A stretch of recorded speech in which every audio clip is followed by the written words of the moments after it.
2024 के चुनावों में भारत के प्रधानमंत्री के तौर पे हम मोदी जी को देखना चाहेंगे, लेकिन मोदी जी के बाद इस पूरे भारतवर्ष को संभालने में कौन सक्षम है, इस पे प्रकाश डाला है रितेश्वर महाराज ने। जरा ध्यान से सुनिएगा। देखिए, जब मुझे लगता है कभी इस देश में श्यामा प्रसाद मुखर्जी, पंडित दीनदयाल उपाध्याय या वीर सावरकर, ये सब, तो उस समय भी भविष्य की चिंता उन्होंने नहीं की थी कि कौन आएगा, पर एक एक के बाद एक एक भारत माँ के लाल आते गए।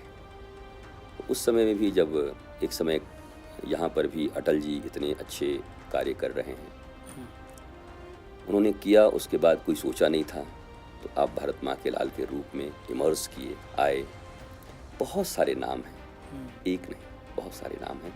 मुझे लगता है कि ईश्वर की कृपा और भारत माता जिसको चुनेंगी और जिसके हृदय में भारत माँ के प्रति ऐसा ही तीव्र प्रेम होगा, और ईश्वर ने इस समय में सनातन को बचाने के लिए, राम मंदिर बनाने के लिए राम जी ने जैसे इनको चुना है, आगे भी बहुत सारे मुझे चेहरे दिखाई पड़ते हैं। अब मुझे नहीं लगता आपको कि कभी कभी ये थोड़ा एक कंट्रोवर्शियल बात हो जाती है कि अच्छा अभी आप इनके समर्थक हैं, यद्यपि मैं बहुत साफ बोलता हूँ, बहुत खुल के बोलता हूँ, पर मेरे भी निगाह में बहुत सारे ऐसे लोग हैं। तो और हो सकता है कि जहाँ मेरी दृष्टि नहीं भी है और कोई ऐसा बैठा हो भारत माँ का लाल और इमर्ज करे, अचानक निकल के आए।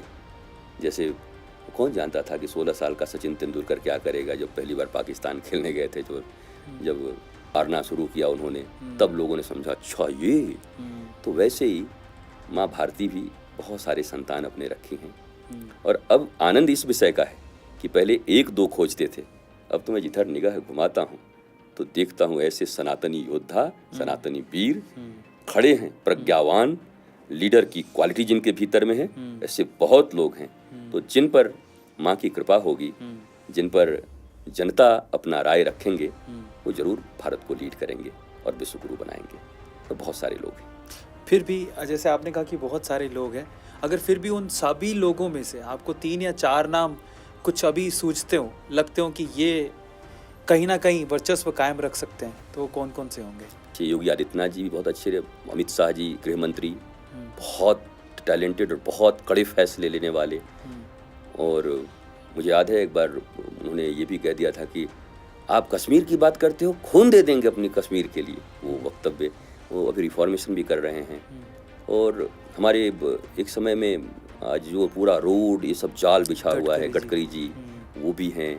कभी मैं हेमंत बिस्वा शर्मा जी को देखता हूँ, वो भी बड़े आसानी, वो कभी लोग समझते हैं कि वो बुरी बातें करते हैं, पर वो जाकर कहते हैं हमारा मुसलमान भाई बहन का बेटा डॉक्टर इंजीनियर कब बनेगा, हम वो दिन को लाने वाला है आसाम में, वैसा करके बोलते हैं। मतलब नफरत नहीं है उनके दिलों में, वो चाहते हैं कि भारत के हर बच्चे एजुकेटेड हों, पढ़ें, पर उनको इंटरप्रेट गलत तरीके से लोग करते हैं, कभी कट्टर के रूप में दिखाते हैं।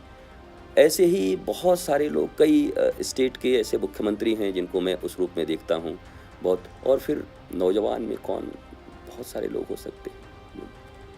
इस कर्नाटका में ही तेजस्वी सूर्या, इतने अच्छे बच्चे हैं, वो नौजवान हैं, मैंने सुना है उनको, काफ़ी अच्छे हैं। ऐसे बहुत सारे, मैं कितनों को याद करूं, पक्षपात हो जाएगा, पर ये कुछ लोग दिखाई पड़ते हैं जो सारा देश जिनको देख रहा है।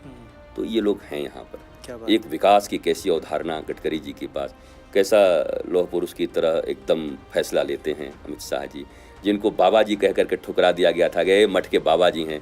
उन्होंने लॉ एंड ऑर्डर और इन्वेस्टमेंट और उत्तर प्रदेश में सनातन सभ्यता को लाने में अपना कितना बड़ा योगदान दिया है। तो मैं तो कह रहा हूँ, पहले एक भी नहीं दिखाई पड़ते थे, एक समय ऐसा था, आज तो इतने हैं कि किनका किनका नाम लूँ। तो भारत माँ के सब सेवक हैं, सब मिल के कर रहे हैं। मुझे लगता भी नहीं कि कोई बहुत ज़्यादा रेसा हिस्सी हो, और किसी दूसरे दल में भी हो सकता है। मैं आपको यही बता देता हूँ, मैं इस बात से गुरेज नहीं करता, हो सकता है किसी अन्य दल में हो, भारत माँ का प्रेम उनके भीतर में जग रहा हो, और वो कब इमर्ज हो जाएं और कब भारत माता के लिए खड़े हो जाएं और पूरा का पूरा दल ही अपना लेके खड़े हो जाएं कि नहीं भारत माता की सेवा है, तो सब मिल जाएंगे, सारे राष्ट्रवादी एक साथ हो जाएंगे।